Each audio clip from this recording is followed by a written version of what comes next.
Hello friends, ஷார்ட்ஸில் என்ன பார்க்க போகிறோம் அப்படின்னா, ஆர்ஆர்பியில் இந்த மாதிரி டைம் அண்ட் ஒர்க் சம்ஸும் கேட்டிருக்காங்க. இது ஒரு ப்ரோ வந்து டவுட்டாக கேட்டிருந்தாங்க. இந்த மாதிரி உங்களுக்கு டவுட்ஸ் இருந்தாலும் மறக்காம கமெண்ட் பண்ணுங்கள். ஆல்ரெடி டைம் அண்ட் ஒர்க்கு நான் ஃபுல் வீடியோ பண்ணியிருப்பேன், அதில் மிஸ் ஆகிருக்கும். ஸோ இது மாதிரி கேட்குறாங்க.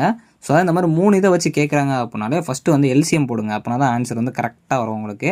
ஸோ அதான் வந்து எல்சிஎம் போகிறதுக்கு காரணம் அவங்களோட எஃபிஷியன்சி கண்டுபிடிக்கிறது தான்.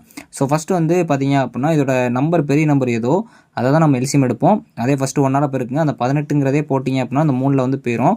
ஸோ அப்போ இங்கே வந்து பார்த்தீங்க அப்படின்னா 1 3 is 3, அதாவது பார்த்தீங்க அப்படின்னா 6 3 is 18, 118 is 18, ஸோ 3 6 18 வரும். ஸோ இதான் பார்த்தீங்க அப்படின்னா அவங்களோட எஃபிஷியன்சி ஏன் கண்டுபிடிக்கும் அப்படின்னா அவங்களோட வேலை செய்கிற திறன். இதை வச்சு தான் நம்ம வந்து மொத்தமாகவே இந்த கணக்கு முடிக்க போகிறோம்.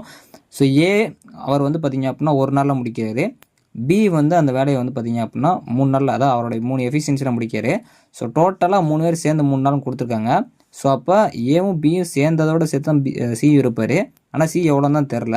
ஸோ அப்போ வந்து எனக்கு ஏவையும் பியோட எஃபிஷியன்சி வந்து 4. ஸோ அதில் வந்து 6ங்கிறதுக்குள்ளே அந்த சியும் இருப்பார். ஸோ அப்போ என்ன வரும், இந்த இடத்துல மைனஸ் போட்டிங்க அப்படின்னா எப்படினாலும் போடலாம். ஸோ உங்களுக்கு இதிலலாம் மைனஸ் வரணும் அப்படிங்கிற அவசியம் கிடையாது. ஸோ அதனால் இங்கே 2 அப்படின்னு வந்துடும். ஸோ இப்போ எனக்கு பார்த்தீங்க அப்படின்னா சியோட எஃபிஷியன்சி வந்து 2ன்னு தெரிஞ்சு போச்சு.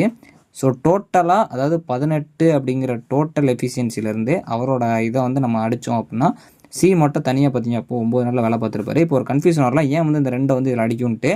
ஸோ இப்போ நான் ஒரு எக்ஸாம்பிளுக்கு உங்ககிட்ட ஒரு 100 ரூபா கொடுக்குறேன். ஸோ 5 ரூபா டெய்ரி மில்க் பார்த்தீங்க அப்படின்னா வாங்க சொல்கிறேன்.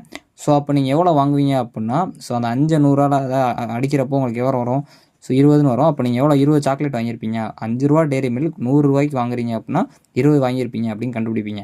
அதே தான் 18ங்கிற மொத்தம். இந்த மொத்தத்தில் அவரை மட்டும் நம்ம அடித்து எடுத்தோம் அப்படின்னா 9 அப்படின்னு சொல்லி ஆன்சர் வரும். இது சிம்பிள். இது மாதிரி எல்லா சம்மும் கேட்டாங்கன்னா சால்வ் பண்ணலாம். ஸோ தேங்க்ஸ் ஃபார் வாட்சிங்.